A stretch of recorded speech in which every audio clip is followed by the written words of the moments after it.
Assalamualaikum warahmatullahi wabarakatuh. Selamat malam saudara-saudari mahasiswa sekalian. Malam ini kita bertemu lagi dalam perkuliahan daring pada pertemuan yang ketiga, atau kalau dalam olahraga sering disebut pekan ketiga ini. Masih dalam suasana daring yang dihukum oleh keadaan di mana pandemi COVID-19 yang belum kunjung berakhir di negara kita yang tercinta ini. Tapi esensial daripada kuliah kita, saya harap tidak mengurangi makna dan tujuan dari diselenggaranya perkuliahan tersebut, sehingga apa yang menjadi tujuan yaitu transformasi ilmu pengetahuan dari dosen ke mahasiswa tetap berjalan walaupun tanpa diadakan tatap muka secara langsung dalam ruangan yang telah dipersiapkan oleh Civitas Akademika. Kembali ke ruang perkuliahan kita yang bersifat daring ini, pada pertemuan minggu kita yang ketiga ini adalah membahas tentang perjanjian kerja dan hubungan kerja, peraturan perusahaan, perjanjian kerja bersama, dan pembinaan norma kerja. Tanpa seperti yang saya jelaskan di awal tadi, bahwa saya berharap ataupun kampus berharap perkuliahan daring seperti ini tidak mengurangi makna esensial dari perkuliahan itu sendiri.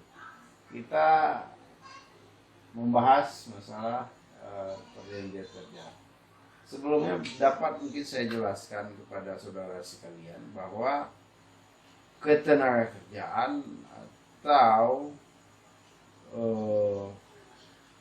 perburuhan atau berbagai macam istilah yang dipergunakan itu melingkupi atau mencakupi masalah dunia pekerjaan antara buruh dan majikan. Memang secara harfiah bahasa agak sedikit terjadi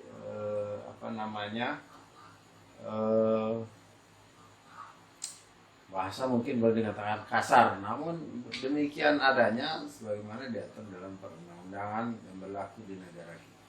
Sekarang kita masuk kepada slide yang pertama, yaitu perjanjian kerja. Jadi dalam perjanjian kerja ini, pertemuan yang ketiga ini saya merangkum ada 67 slide yang membicarakan apa yang telah saya jelaskan tadi, yaitu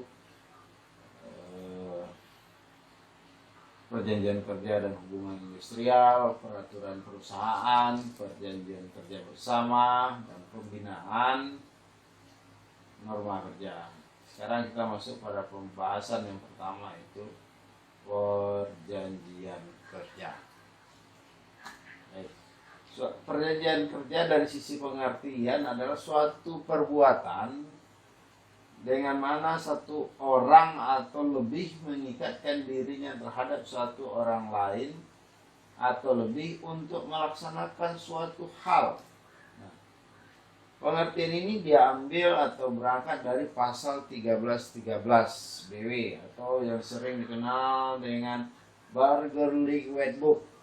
Dalam istilah kehukuman atau sistem hukum kita sehari-hari, BW ini sering juga disebut dengan KUHP atau Kitab Undang-Undang Hukum Perdata. Dan hal ini saya rasa bagi saudara-saudari sekalian selaku mahasiswa sudah tidak asing lagi, dan harusnya atau sewajarnya maka setiap mahasiswa Fakultas Hukum sudah memiliki KUHP atau BW ini, sehingga apabila kita merujuk suatu pasal di dalam suatu perkuliahan yang bersifat masalah keperdataan, kita sudah bisa mereka-reka kira-kira di pasal ini terdapat pada halaman berapa, pembahasannya tentang apa, sehingga tidak harus atau tidak terus-terusan materi itu harus diberikan oleh seorang dosen kepada mahasiswa. Tetapi mahasiswa punya kreativitas sendiri bagaimana menciptakan atau mengembangkan ilmu pengetahuan yang dipelajari dari seorang dosen yang disampaikan.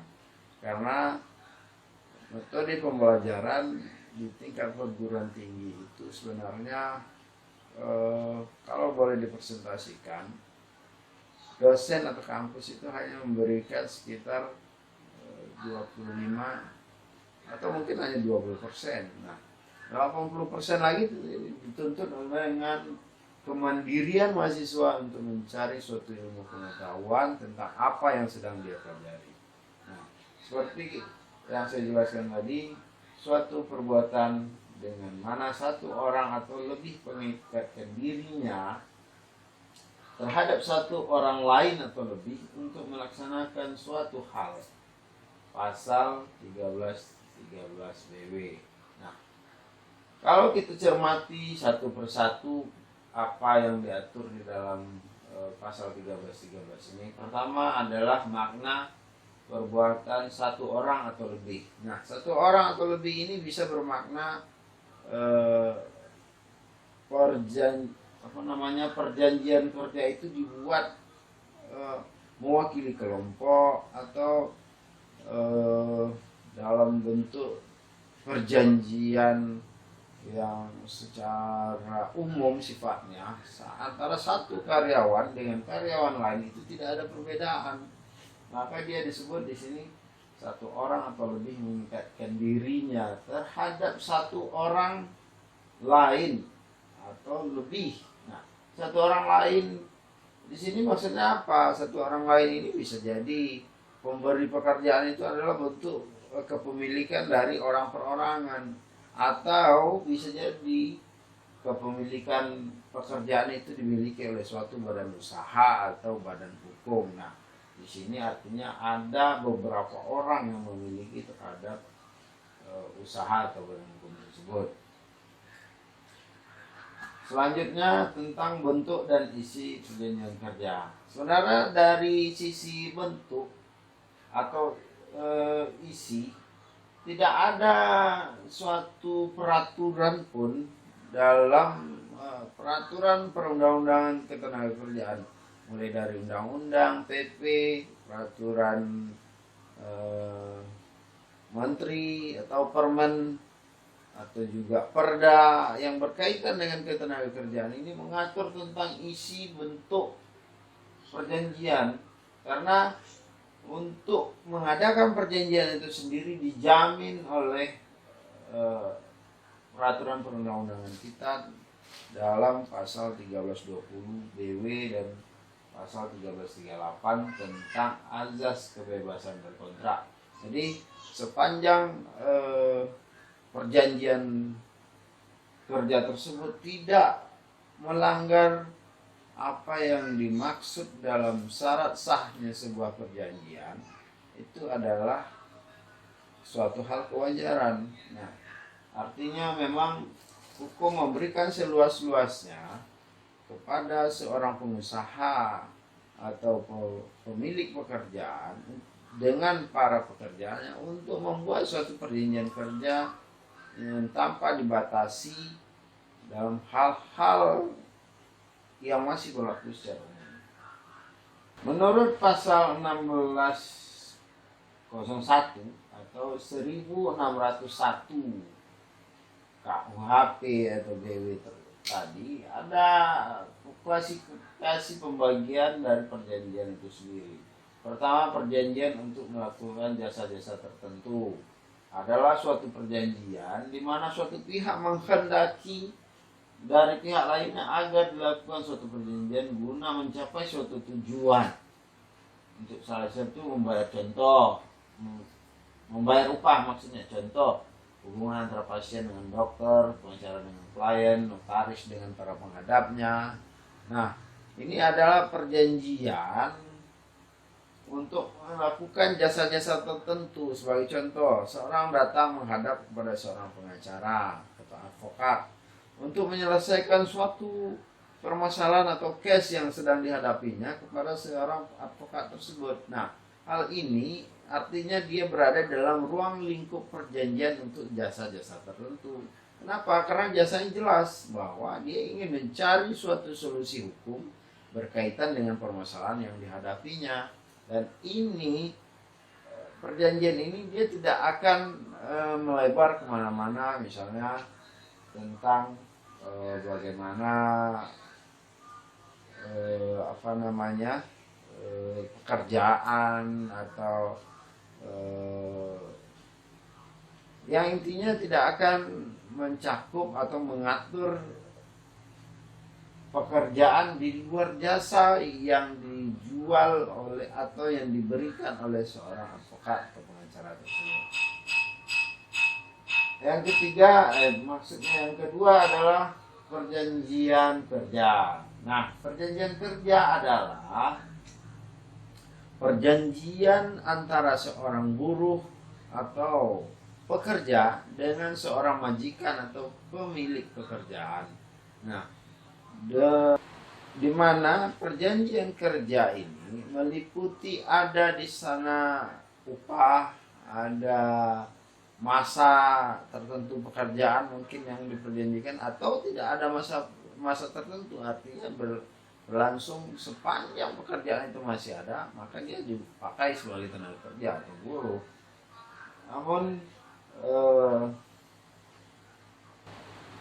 yang dimaksud dengan suatu hubungan di peratas atau Dienstverhouding, di mana pihak majikan berhak memberikan perintah-perintah yang harus ditaati oleh si buruh. Artinya apa?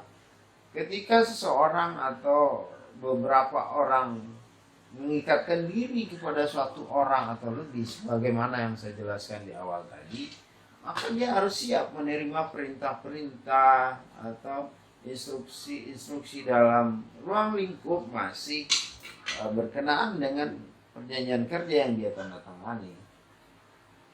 Dan dia juga tidak boleh sebenarnya secara normatif atau secara aturan hukum yang berlaku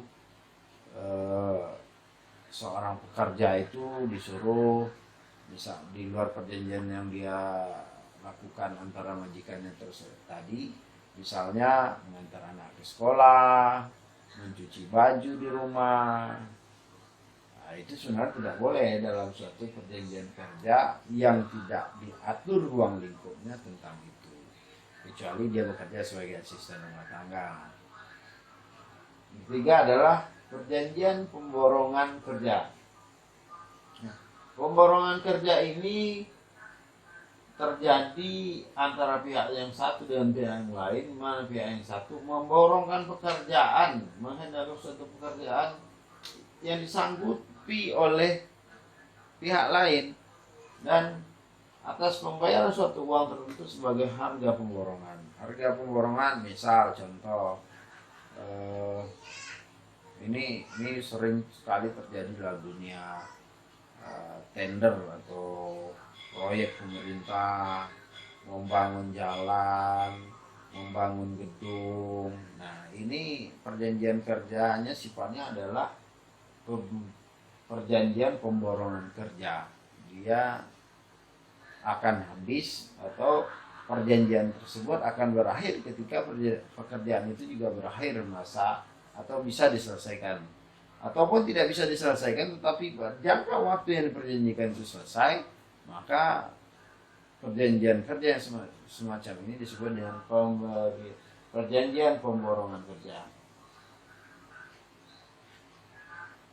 Nah, dari pengertian dia yang telah saya terangkan di atas, menurut pasal 1601A KUH Perdata adalah suatu persetujuan bahwa pihak ke satu buruh atau pekerja mengikat diri untuk menyerahkan tenaganya kepada pihak lain, yaitu majikan atau pengusaha, dengan upah selama waktu tertentu. Nah, buruh itu haknya apa? Upah. Nah, sedangkan kepada majikan itu haknya adalah hasil kerja. Jadi dari ada beberapa ahli atau literasi yang menerangkan, menurut Imam Supomo, perjanjian kerja adalah suatu perjanjian di mana pihak satu buruh mengikatkan diri untuk pekerja dengan menerima upah pada pihak lain, majikan, dan mengikatkan diri untuk mempekerjakan buruh itu dengan membayar upah. Nah, Menurut Lalu Husni juga ada perjanjian kerja umumnya adalah berlaku antara pekerja atau buruh dengan usaha yang menyelenggarakan dan orang lain atau pihak lain tidak terikat dengan perjanjian tersebut. Ini Lalu Husni.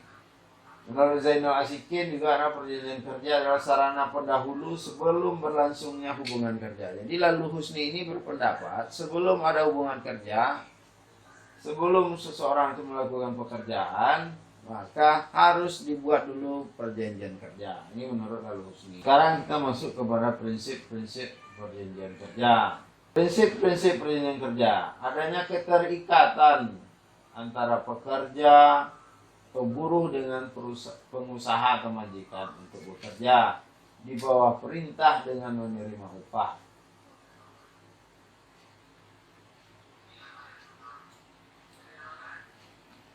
Jadi seperti yang telah disebutkan tadi, ada hubungan namanya hubungan di peratas atau dienstverhouding. Ini bahasa Belanda, makanya kadang lidah kita agak patah menyebut bahasa-bahasa yang seperti ini. Jadi yang dimaksud dengan hubungan di peratas atau dienstverhouding ini adalah seseorang yang telah mengikatkan diri atau buruh yang telah mengikatkan diri kepada majikan itu, dia secara otomatis atau dia harus menyadari bahwa dia akan menerima atau dia bersedia di bawah perintah orang lain. Hal ini tentu sangat berbanding lurus dengan apa yang menjadi kewajiban dari seorang buruh itu tadi. Ketika dia mengharapkan suatu pekerjaan, dia mengharapkan suatu upah atau penghasilan dari orang yang memiliki pekerjaan atau pengusaha atau juga majikan, maka dia otomatis dan dia tidak bisa, mau tidak mau dia harus siap dengan segala perintah yang berkaitan dengan perjanjian kerja yang telah dia tanda tangani. Nah, ini kita masuk kepada jenis perjanjian kerja atau sering juga disebut dengan pembagian perjanjian kerja. Pertama, perjanjian kerja waktu tertentu. Perjanjian kerja waktu tertentu ini sering disebut dengan istilah PKWT. Adalah perjanjian kerja antara pekerja atau buruh dengan pengusaha yang hanya dibuat untuk pekerjaan tertentu menurut jenis dan sifat atau kegiatan pekerjaan akan selesai dalam waktu tertentu. Perjanjian ini diatur dalam pasal 56 sampai dengan pasal 60 Undang-Undang Ketenagakerjaan. Artinya apa? Ini perjanjian kerja waktu tertentu adalah salah satu contoh pekerjaan yang selesai dalam waktu yang bisa dikalkulasikan. Artinya sifat pekerjaannya itu tidak terus-menerus. Contoh dalam proyek pemerintah atau proyek pembuatan jalan. Nah, yang memperoleh proyek atau pekerjaan itu adalah vendor dari pemerintah itu sendiri. Nah, sedangkan yang bekerjaannya adalah buruh atau pekerja ini berada di bawah perintah vendor proyek pemerintah tersebut. Nah, pekerjaannya apa? Contoh pembangunan jalan dilaksanakan dalam 120 hari kalender. Nah, hal ini termasuk sebenarnya dalam PKWT atau perjanjian kerja waktu tertentu. Nah, pertanyaannya bagaimana ketika dia nanti memperoleh lagi pekerjaan?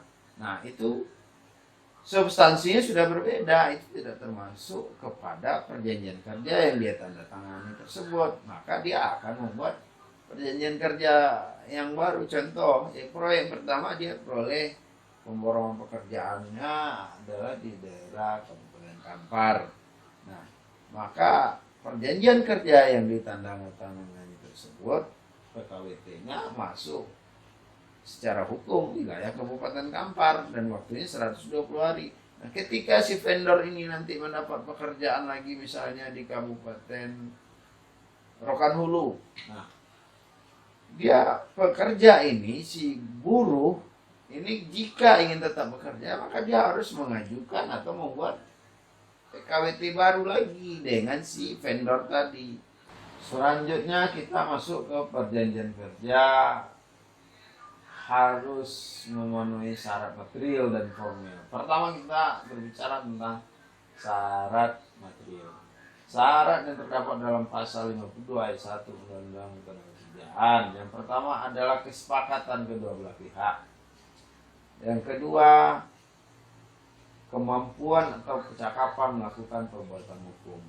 Adanya pekerjaan yang diperjanjikan tidak bertentangan dengan ketertiban umum, kesusilaan dan perundangan yang berlaku. Nah, pasal 52 ayat 1 Undang-Undang Ketenagakerjaan ini adalah mengacu kepada pasal 1320 BW, syarat sahnya sebuah perjanjian. Ini bedanya sedikit daripada poin B ini atau poin C ini adalah adanya pekerjaan yang diperjanjikan.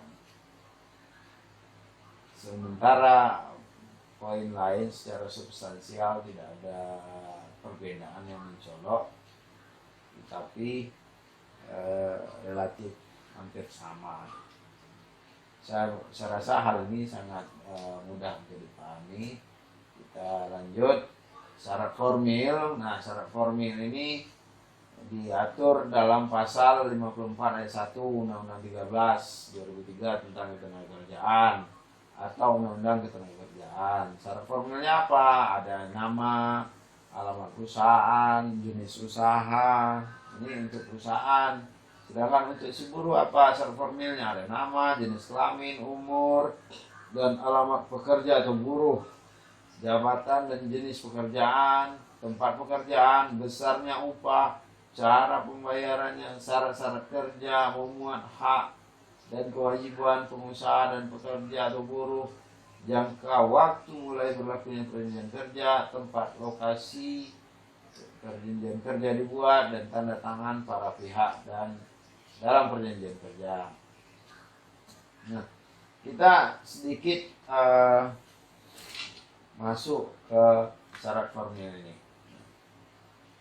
Di beberapa kalangan atau mungkin dalam diri saudara sendiri mungkin timbul pertanyaan, Pak, apakah syarat-syarat formil ini semuanya dipenuhi atau wajib dipenuhi oleh antara buruh dan pekerja? Kalau kita berbicara secara teori hukum, dalam azas kepastian hukum, maka syarat formil ini harus dipenuhi seluruhnya. Kalau syarat formil ini tidak dipenuhi, maka perjanjian kerja tersebut cacat hukum. Apabila suatu perjanjian kerja cacat hukum, maka dia batal demi hukum. Kita lanjut ke hal-hal yang perlu diperhatikan dalam PKWT atau perjanjian kerja waktu tertentu. Yang pertama disyaratkan oleh PKWT adalah tidak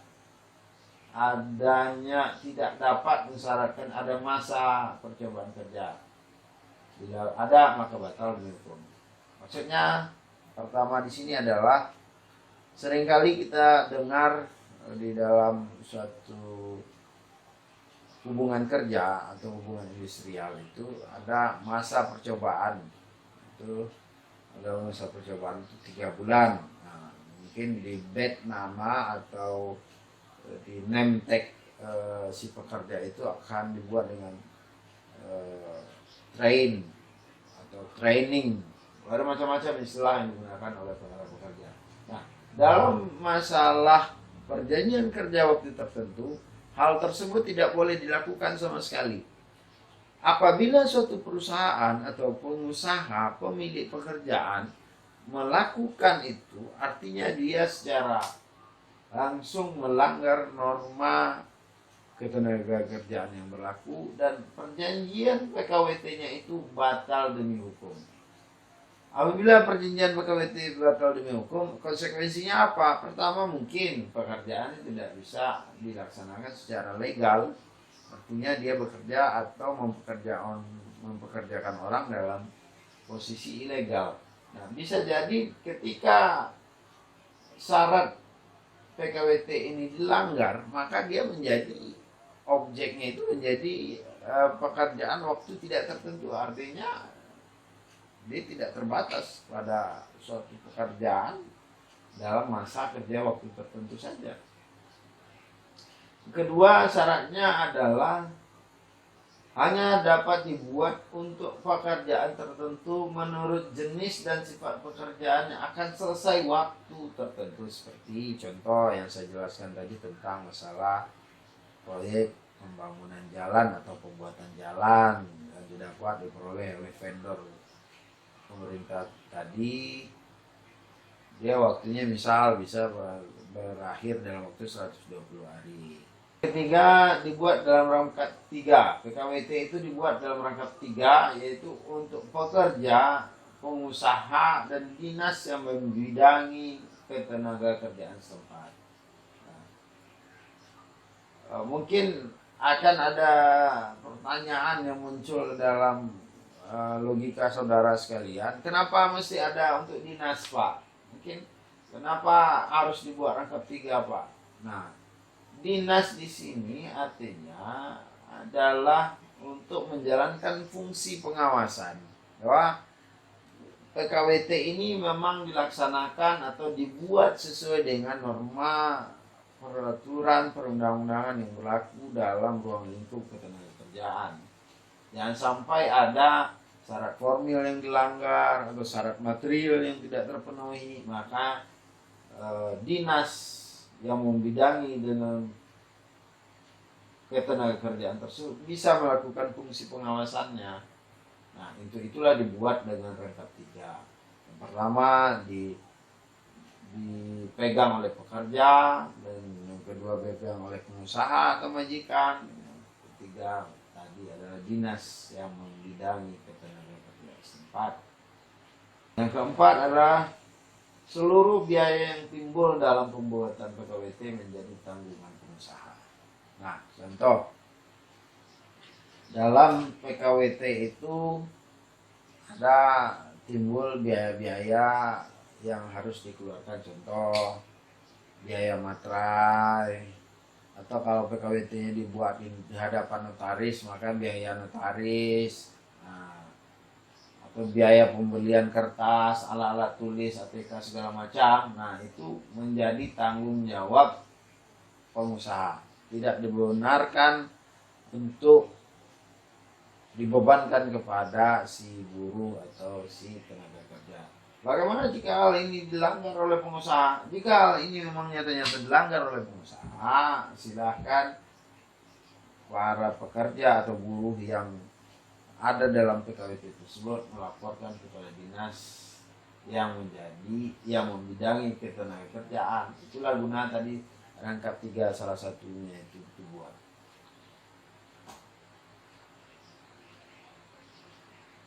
Masih dalam PKWT, yang ini masalah selanjutnya adalah jangka waktu PKWT. Pasal 59 ayat 3 Undang-Undang Ketenagakerjaan. PKWT dapat diperpanjang atau diperbarui. Yang dimaksud diperpanjang adalah melanjutkan hubungan kerja setelah PKWT berakhir tanpa adanya pemutusan hubungan kerja. Sedangkan pembaruan adalah melakukan hubungan kerja baru setelah PKWT pertama berakhir melalui pemutusan hubungan kerja dengan tenggang waktu 30 hari. Artinya di sini adalah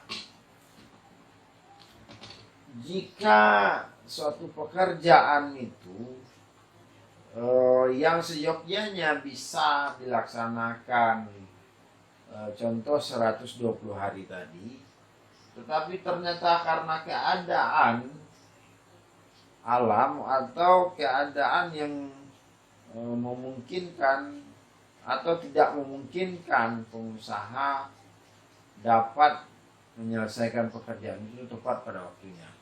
Nah, Hal ini terjadi kenapa? Bisa jadi terjadi huru-hara, bisa jadi terjadi kebakaran, cuaca ekstrim. Nah, jika hal ini terjadi, maka PKWT tersebut dapat dilanjutkan atau diperpanjang lagi tanpa berakhir tanpa ada pemutusan hubungan kerja. Akan tetapi jika terjadi pemutusan hubungan kerja, PKWT tidak dapat diperpanjang. Nah, sedang untuk pembaruannya bagaimana? Pembaruannya dapat dilakukan setelah PKWT pertama berakhir. Masih tentang jangka waktu PKWT, seperti yang sudah saya jelaskan sebelumnya, bahwa ada jangka waktu PKWT dapat diadakan paling lama 2 tahun dan hanya boleh diperpanjang sekali untuk jangka waktu paling lama 1 tahun. Jadi apabila PKWT ini telah berakhir, dia hanya boleh diperpanjang 1 kali, dan perpanjangan itu juga hanya boleh waktu paling lama 1 tahun. Maka secara keseluruhan PKWT itu paling lama hanya boleh untuk 3 tahun. Ini secara keseluruhan maksudnya adalah PKWT yang pertama 2 tahun dan diperpanjang 1 tahun. Dan sedangkan untuk pembaharuan, kalau pembaharuan tadi secara normatif syaratnya sudah cukup jelas, artinya sudah harus ada pemutusan hubungan kerja terlebih dahulu. Nah, maka pembaharuan ini hanya boleh dilakukan sekali saja. Dan waktu yang paling lama itu juga hanya boleh 2 tahun. Artinya kalau dengan sistem atau mekanisme pembaruan, PKWT itu hanya berlaku untuk 4 tahun. Sedangkan jika mekanisme yang dipilih adalah diperpanjang, maka PKWT itu hanya berlaku untuk 3 tahun saja. Nah, ini dapat dibaca dalam Kepmenaker, maksudnya adalah Kepmenaker nomor 100/4 tahun 2004. Nah, di sini akan dijelaskan pekerjaan yang dapat dilakukan dalam PKWT itu seperti apa. Yang pertama adalah pekerjaannya sekali selesai atau sementara sifatnya, yang penyelesaian paling lama 3 tahun. Pekerjaan yang bersifat musiman. Yang kedua, pekerjaan yang berhubungan dengan produk baru atau kegiatan baru atau produk tambahan yang masih dalam masa percobaan atau penjajakan. Kita kembali ke jangka waktu PKWT melalui pembaruan tadi. Saya mungkin sedikit ralat atau saya perbaiki penjelasannya, bahwa kalau tadi saya katakan dengan metode pembaruan itu bisa mencapai 4 tahun.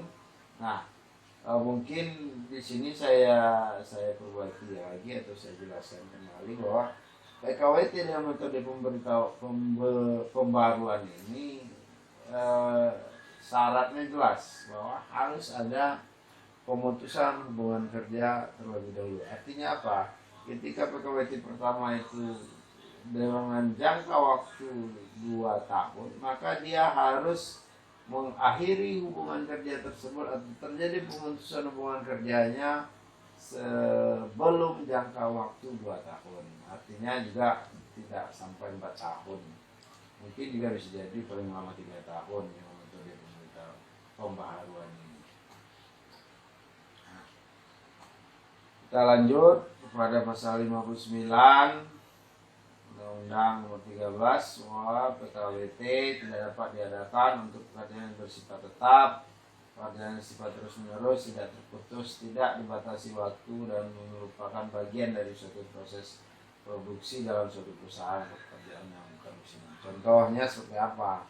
Contoh di dalam pasal 59 ini yang tidak terputus-putus dan terus-menerus, contoh pabrikan mobil, atau pabrikan mie instan, atau pabrikan garmen atau tekstil. Nah, ini kan sifat pekerjaannya tidak terputus-putus dan berlaku terus-menerus, dan dia adalah suatu proses produksi dalam suatu perusahaan.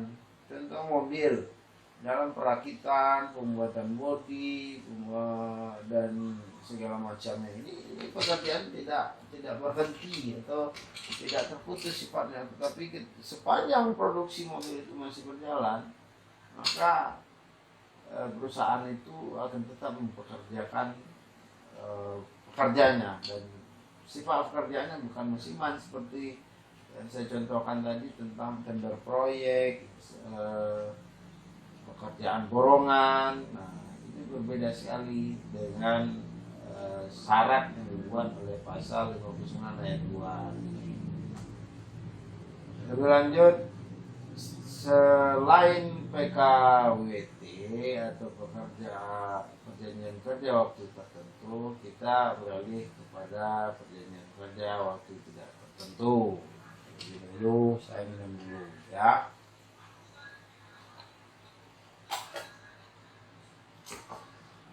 Selanjutnya adalah perjanjian kerja waktu tidak tertentu. Perjanjian ini terdapat dalam pasal 1603 huruf Q ayat 1 KUH Perdata. Menyatakan bahwa lamanya hubungan kerja tidak ditentukan, baik dalam perjanjian peraturan majikan maupun dalam peraturan perundang-undangan atau pula menurut kebiasaan, maka hukum kerja itu diadakan untuk waktu tidak tertentu. Nah, pasal 57 ayat 2 Ketenagakerjaan kerjaan, di samping alasan tersebut di atas, PKWTT atau perjanjian kerja waktu tidak tertentu secara hukum otomatis terjadi sebagai akibat pelanggaran pengusaha terhadap pasal 57 ayat 1. Contoh, terjadi pelanggaran terhadap pasal 57 ayat 2 Undang-Undang Ketenagakerjaan tersebut, otomatis PKWT-nya menjadi PKWTT. Nah, namun untuk tetap menjamin terlaksananya norma-norma atau peraturan ini, maka harus ada fungsi pengawasan yang tegas yang dilakukan oleh dinas yang membidangi masalah ketenagakerjaan ini di lapangan. Selanjutnya adalah pengertian dari PKWTT. Ini ada banyak pengertian-pengertian yang mungkin nanti bisa saudara-saudari pelajari sendiri, saudara-saudari baca, kembangkan lagi, atau mengambil dari pengertian-pengertian yang diberikan oleh para sarjana atau para ahli-ahli hukum yang berkaitan dengan masalah ketenagakerjaan. Saya rasa tidak perlu saya jelaskan karena di sini juga cukup jelas rujukannya kemana. Sekarang kita beralih kepada hubungan industrial. Hubungan industrial ini sering juga disebut dengan hubungan industrial Pancasila. Kenapa dikatakan hubungan industrial ini disebut juga dengan hubungan industrial Pancasila? Pertama, sistem hubungan yang terbentuk antara pelaku dalam proses produksi barang dan atau jasa. Nah, berdasarkan pada nilai-nilai Pancasila dan Undang-Undang Dasar 1945, terdiri dari unsur pengusaha, pekerja atau buruh, dan pemerintah. Nah, titik tolaknya adalah didasarkan pada nilai-nilai Pancasila. Maka hubungan industrial ini sering juga disebut dengan hubungan industrial Pancasila. Nah, dari sisi pengertiannya seperti apa? Pengertiannya bisa dibaca dalam pasal 1 angka 16 Undang-Undang Nomor 13. Hubungan industrial adalah suatu sistem hubungan yang terbentuk. Nah, untuk lebih lanjut silakan saudara pelajari, saudara baca nanti. Istilah hubungan industrial juga berasal dari industrial relation, perkembangan dari istilah hubungan perburuhan, labor relation atau labor management relation. Nah, ini ada juga pengertian yang diberikan oleh Sumanto, yaitu hubungan industrial Pancasila merupakan hubungan antar pelaku dan dalam proses produksi barang dan jasa, pengerja, pengusaha, pemerintah. Jadi harus ada 3 komponen dalam hubungan industrial ini. Yang pertama pekerja, yang kedua pengusaha, dan yang ketiga adalah pemerintah sebagai fungsi pengawasan dan fungsi juga di situ fungsi sebagai penyelesai sengketa jika terjadi, terhadap hubungan industrial ini. Ini ciri-ciri. Nah, kita masuk kepada ciri-ciri dari hubungan industrial Pancasila tersebut. Satu, mengakui, meyakini pekerja bukan hanya bertujuan untuk sekedar mencari nafkah saja, akan tetapi sebagai pengabdian kepada Tuhannya, kepada sesama manusia, kepada masyarakat, bangsa, dan negara. Menganggap pekerja bukan hanya sekedar faktor produksi belaka, tetapi sebagai manusia pribadi dengan segala harkat dan martabatnya. Melihat antara pekerja dan pengusaha bukan mempunyai kepentingan yang bertentangan, tetapi mempunyai kepentingan yang sama, yaitu kemajuan perusahaan. Karena perusahaan yang maju, semua pihak akan mendapat kesejahteraan. Keempat, setiap perbedaan pendapat antara pekerja dan pengusaha harus diselesaikan dengan jalan musyawarah untuk mencapai mufakat.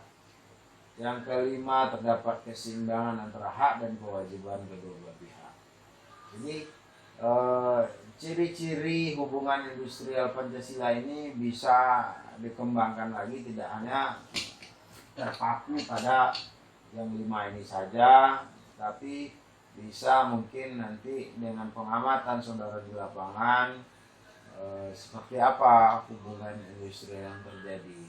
Nah, cuman di sini secara garis besarnya ada 5 hal yang menjadi ciri-ciri dari hubungan industrial Pancasila itu sendiri. Fungsinya sebagai apa? Nah, fungsi utama dari hubungan industrial yaitu adalah untuk menjaga kelancaran atau peningkatan produksi, untuk memelihara dan menciptakan ketenangan kerja, mencegah menghindari adanya pemogokan, untuk menciptakan serta memelihara stabilitas nasional. Nah, jika terjadi pemogokan, sering kita dengar buruh mogok kerja atau pekerja mogok melakukan pekerjaan. Nah, ini apakah di sini hubungan industrialnya tidak berfungsi? Belum tentu juga. Mungkin bisa jadi ada hak-hak dari buruh ini yang tidak terpenuhi. Nah, ini yang harus ditelaah lebih lanjut lagi. Apa penyebabnya terjadi pemogokan atau buruh tidak mau melaksanakan pekerjaannya? Banyak faktor, bisa jadi haknya yang belum terpenuhi secara formal, secara peraturan perundang-undangan. Banyak faktor, ini tidak bisa kita generalisir sifatnya. Tapi ini kita berbicara secara teori dan secara legalitas formal. Tentang fungsi pemerintah. Apa fungsi pemerintah dalam memelihara atau membuat hubungan industrial Pancasila ini berjalan dengan baik? Satu, yang pertama diantaranya adalah menetapkan kebijakan, memberikan pelayanan, melaksanakan pengawasan, melakukan penindakan terhadap pelanggaran, menyelenggarakan penyelesaian perselisihan. Jadi kembali saya jelaskan, menetapkan kebijakan, memberikan pelayanan, melaksanakan pengawasan, ini adalah fungsi utama dari pemerintah dalam pelaksanaan hubungan industrial. Fungsi lainnya apa? Ini melakukan penindakan terhadap pelanggaran ketika kebijakan telah ditetapkan, pengawasan telah dilaksanakan, ternyata terjadi pelanggaran-pelanggaran, maka fungsi pemerintah adalah melakukan penindakan terhadap pelanggaran peraturan perundang-undangan yang dilakukan, ketenagakerjaan yang dilakukan oleh salah satu pihak tadi, apakah oleh pekerja atau apakah oleh pengusaha.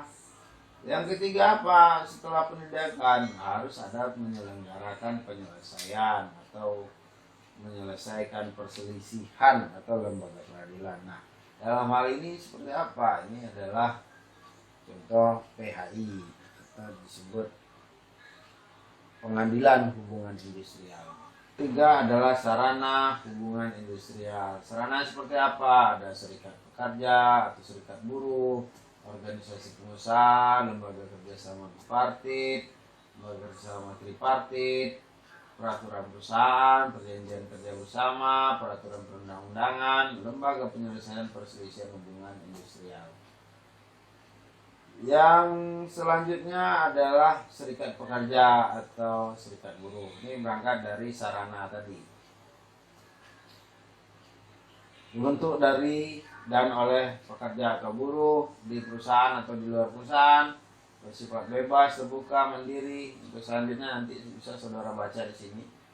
Pembentukan serikat buruh, terus organisasi pengusaha, perkumpulan dari pengusaha dibentuk berdasarkan kebutuhan pengusaha,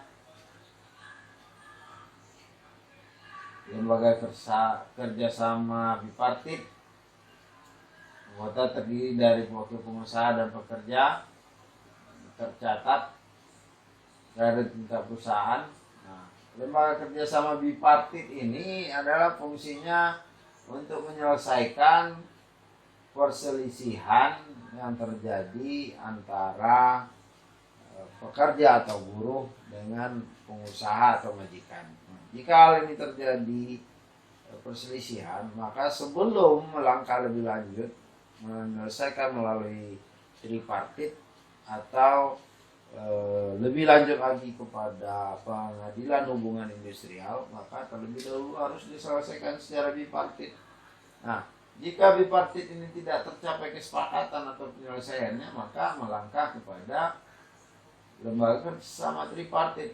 Nah, ketika tripartit ini masuk unsur pemerintah, artinya tidak hanya lagi menjadi urusan antara pengusaha atau majikan dengan buruh atau pekerja, tetapi sudah masuk campur tangan pemerintah untuk menyelesaikan perselisihan yang terjadi tersebut.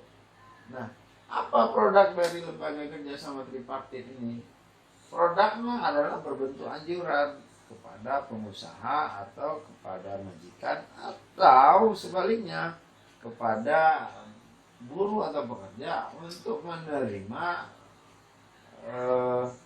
metode penyelesaian perselisihan yang dilakukan oleh lembaga tripartit ini. Saya rasa cukup gampang, cukup mudah untuk dipelajari. Selanjutnya ada peraturan perusahaan. Nah, peraturan perusahaan ini tertulis dibuat oleh pengusaha, menguasai syarat kerja, minimal, bla semua juga ada di slide ini, nanti bisa saudara pelajari. Perjanjian kerja bersama juga ada nanti, peraturan perundang-undangan, hukum nasional, pengaruh hukum internasional, konvensi dan rekomendasi ILO, International Labour Organization, konvensi hak-hak dasar pekerja. Nah, ini seperti yang saya jelaskan tadi, jika terjadi perselisihan, ini adalah kewenangan lembaga penyelesaian perselisihan hubungan industrial berdasarkan Undang-Undang Nomor 2 Tahun 2004 tentang PPHI atau penyelesaian perselisihan hubungan industrial. Tempatnya di mana? Tempatnya adalah melalui pengadilan. Atau yang di luar pengadilan juga boleh. Bagaimana mekanismenya? Seperti melalui mediasi atau konsiliasi atau arbitrasi. Nah, ini ada sifatnya choice of law atau pilihan hukum. Nah, selanjutnya kita masuk kepada peraturan perusahaan. Nah, pengertian dibuat oleh secara tertulis oleh pengusaha yang memuat ketentuan tentang syarat-syarat kerja serta tata tertib kerja, tata tertib perusahaan. Nah, secara formil peraturan perusahaan mulai berlaku sejak memperoleh pengesahan dari Depnakerstrand atau Dirjen Perlindungan dan Perawatan Tenaga Kerja, Kepala Kantor Wilayah Dirjen Perlindungan Perawatan PP berlaku selama 2 tahun. PP tidak berakhir masa berlakunya, tetap berlaku sampai ditandatangani PKD atau disahkannya PP yang baru. Iya, syarat formil dari sebuah peraturan perusahaan itu adalah dia baru mulai diberlakukan ketika mendapat pengesahan dari pejabat nomor 6. Bisa Dirjen Bernakerstrans, bisa Dinas Ketenagakerjaan, tingkat provinsi, tingkat kota, kabupaten, tergantung dari wilayah yang berada atau wilayah hukum di mana tempat pekerjaan itu berada. Jika pekerjaan itu ruang lingkupnya kabupaten kota, maka pengesahannya dari Dinas Ketenagakerjaan kabupaten kota. Jika ruang lingkupnya adalah dinas beberapa kabupaten kota, 2 atau lebih, itu pengesahannya dari Dinas Ketenagakerjaan provinsi. Bagaimana jika skala nasional antar provinsi sifat pekerjaannya? Nah, ini menjadi kewenangan dari Dirjen Perlindungan dan Perawatan Tenaga Kerja atau dari Nakerstrans yang akan mengesahkan peraturan perusahaan tersebut. Maksimal berlakunya cuma 2 tahun dan boleh diperpanjang lagi. Persyaratannya harus mendapat pengesahan atau persetujuan dari pejabat yang berwenang.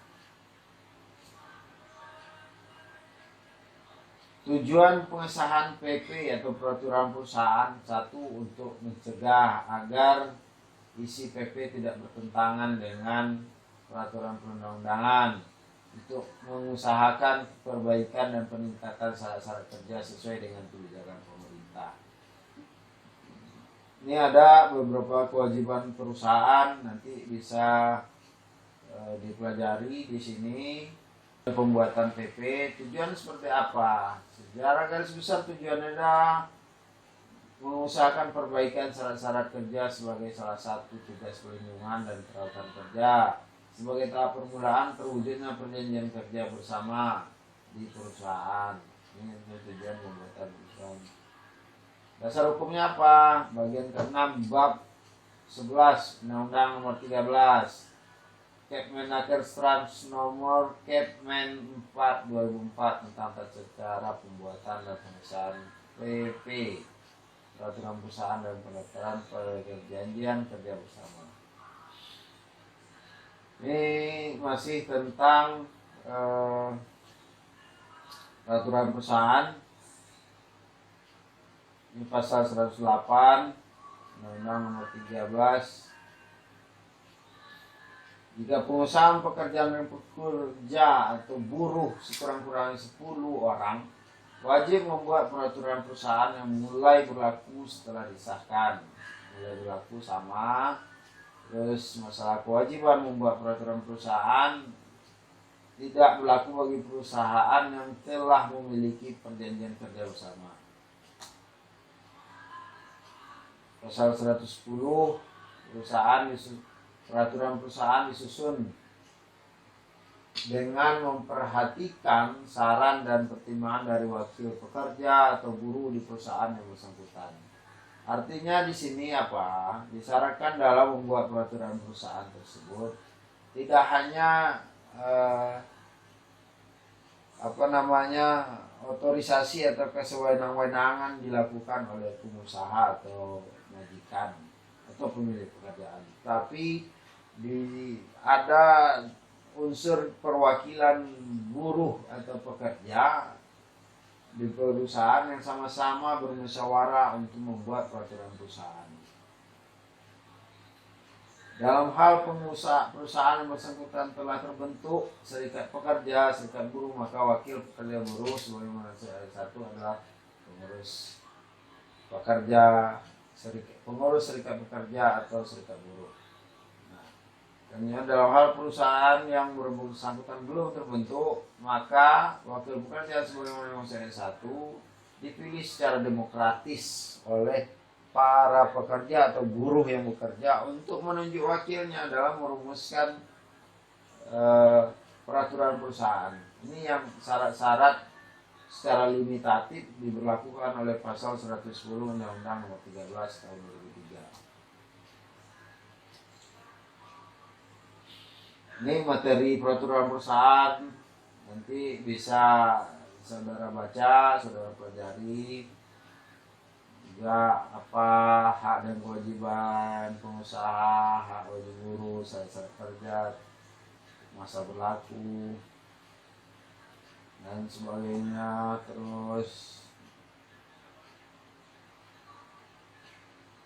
bagaimana pengesahannya? Pengesahannya pertama dia harus melengkapi syarat-syarat yang ditentukan. Satu, nama perusahaan, nama pimpinan, wilayah, operasi perusahaan, status perusahaan, jenis dan sebagainya macamnya. Ada 10. Terus naskah peraturan dibuat angka 3. Ini saya rasa tidak perlu dijelaskan, nanti bisa dibaca. Sama juga dengan pengesahan ini, tadi sudah saya jelaskan.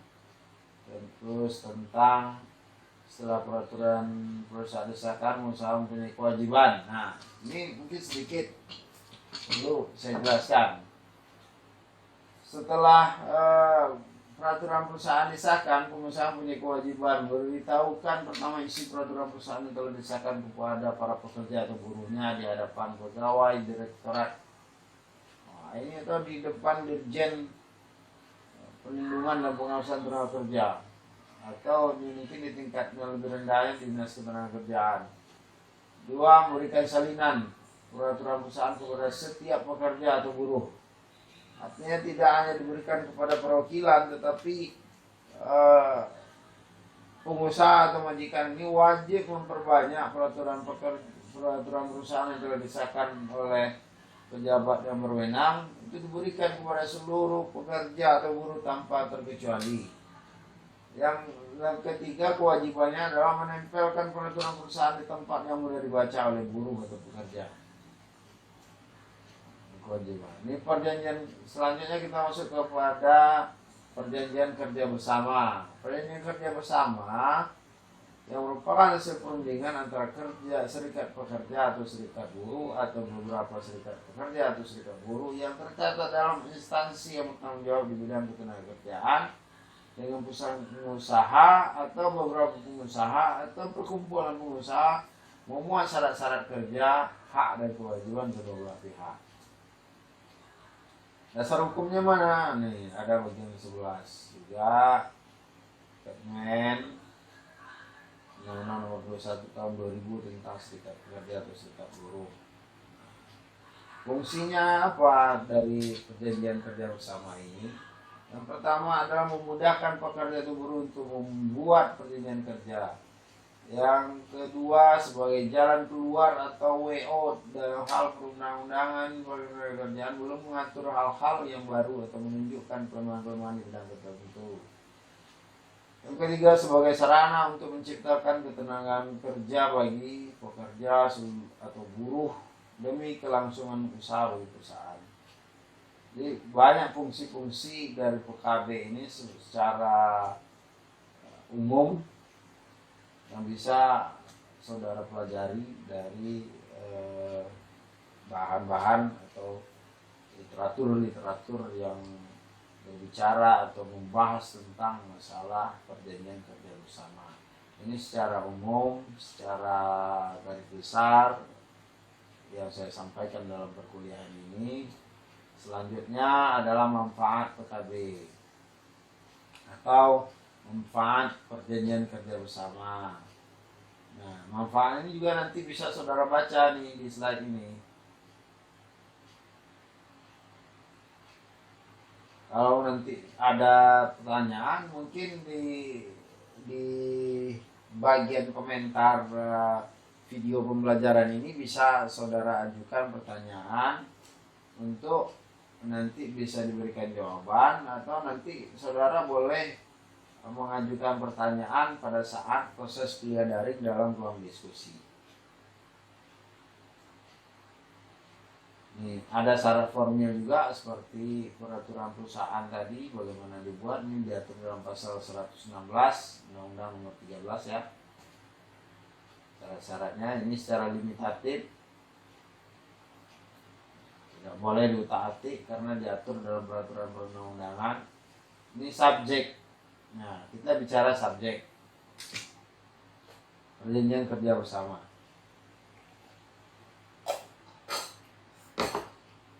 Siapa saja yang menjadi subjek dari perjanjian kerja bersama itu sendiri? Yang pertama adalah serikat pekerja atau serikat buruh yang telah tercatat pada instansi yang bertanggung jawab di bidang ketenagakerjaan. Jadi, perhatikan sekarang banyak serikat-serikat pekerja atau serikat-serikat buruh yang bermunculan.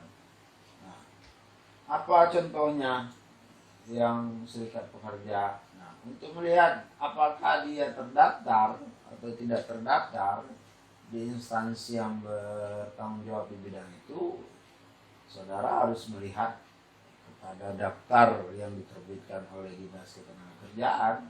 Saya sendiri juga tidak memantau apakah seberapa banyak serikat pekerja yang terdaftar di sana. Tapi kalau saudara mempunyai rasa keingin tahuan, mungkin saudara bisa mempelajari di sana nanti kalau datang kepada dinas ketenagakerjaan setempat. Tapi saya rasa itu juga tidak masuk sesuatu hal yang esensial dalam penyampaian materi perkuliahan. Artinya yang harus dipedomani atau dijadikan patokan dalam subjek perjanjian kerja bersama ini adalah serikat buruh atau serikat pekerja itu sudah terdaftar. Nah, ini masih bagian dari subjek serikat buruh. Yang kedua adalah pengusaha. Pengusaha secara otomatis tentu terdaftar di dalam dinas ketenagakerjaan atau dinas perindustrian. Intinya suatu perusahaan tidak akan bisa beroperasi tanpa terpenuhi syarat-syarat legal formal yang telah diwajibkan secara limitatif oleh peraturan perundang-undangan.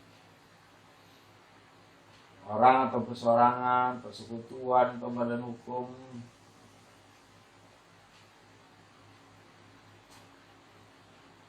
objek PKB.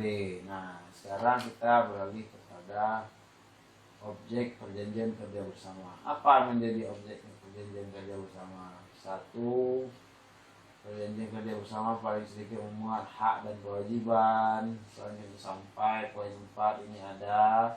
Terus jangka waktunya, berlakunya perjanjian kerja bersama ini diatur menurut pasal 123 dan pasal 131 Undang-Undang nomor 13 tahun 2003. Jangka waktu berlakunya perjanjian kerja bersama paling lama 2 tahun. PKB mulai berlaku pada hari penandatanganan kecuali ditentukan lain dalam PKB tersebut. PKB yang ditandatangani oleh pihak yang membuat PKB selanjutnya didaftarkan oleh perusahaan pada instansi yang bertanggung jawab. Perjanjian kerja bersama ini sebagaimana yang dijelaskan di awal bahwa perjanjian yang telah disepakati atau diputuskan oleh pihak perusahaan atau majikan bersama dengan perwakilan buruh atau pekerja. PKB dapat diperpanjang waktu berlaku selama 1 tahun berdasarkan kesepakatan tertulis antara pengusaha dengan serikat pekerja atau serikat buruh. Atau jika belum ada serikat pekerja atau serikat buruh, mungkin melalui perwakilan pekerja atau buruh yang ditunjuk secara demokratis tadi. Selanjutnya nomor 5 ada perundingan PKB dilakukan dapat dimulai paling cepat 3 bulan sebelum berakhir PKB yang sedang berlaku. Dalam perundingan PKB tidak mencapai kesepakatan, maka PKB yang sedang berlaku tetap berlaku untuk paling lama 1 tahun. Dalam hal terjadi pembubaran serikat kerja atau serikat buruh atau pengalihan kepemilikan perusahaan, maka PKB tetap berlaku sampai berakhirnya jangka waktu PKB. Nah, dalam hal contoh perusahaan di take over, suatu perusahaan di take over oleh perusahaan lain untuk pembelian sahamnya, maka perjanjian kerja bersama tetap berlaku sampai perjanjian kerja bersama yang telah ditandatangani sebelumnya itu berakhir jangka waktunya. Dalam hal terjadi penggabungan perusahaan atau merger, masing-masing PKB mempunyai, maka PKB yang berlaku adalah PKB yang lebih menguntungkan pekerja atau buruh. Dalam hal terjadi penggabungan perusahaan merger ada perusahaan yang mempunyai PKB dan perusahaan yang belum mempunyai PKB, maka PKB tersebut berlaku bagi perusahaan yang bergabung merger sampai dengan berakhirnya jangka waktu. Terus kewajiban, selanjutnya kita bicara tentang kewajiban pengusaha dan serikat buruh untuk bekerja dalam PKB. Ini nanti bisa dibaca karena ini berdasarkan secara limitatif kepada pasal 126 Undang-Undang Nomor 13 2003. Terus hubungan perjanjian kerja, peraturan perusahaan dan perjanjian kerja bersama. Hubungannya seperti apa? Nah, hubungan perjanjian kerja dan perjanjian kerja bersama. Perjanjian kerja dibuat oleh perusahaan, pengusaha atau buruh pekerja tidak boleh bertentangan dengan perjanjian kerja bersama atau PKB.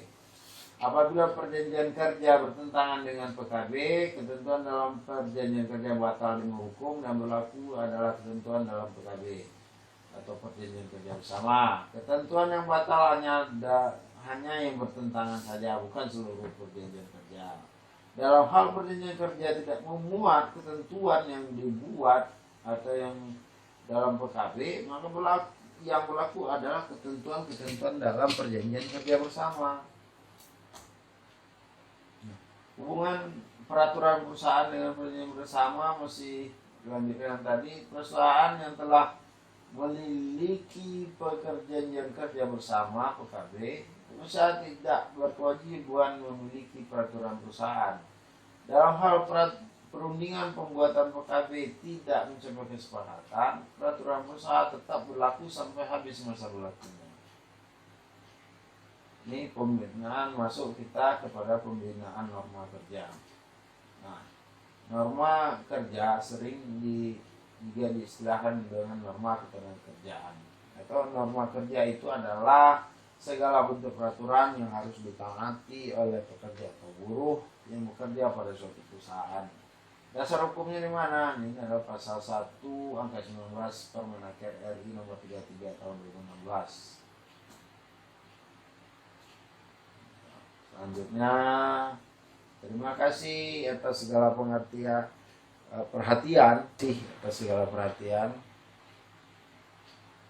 Jika ada pertanyaan seperti yang saya sampaikan tadi, saudara dapat mengajukan pada kolom komentar di video pembelajaran ini, atau saudara nanti dapat mengajukan dalam ruang diskusi yang mungkin saya akan menjawab secara tertulis apa yang menjadi pertanyaan saudara tersebut. Jangan lupa videonya di like dan di subscribe channel YouTube-nya.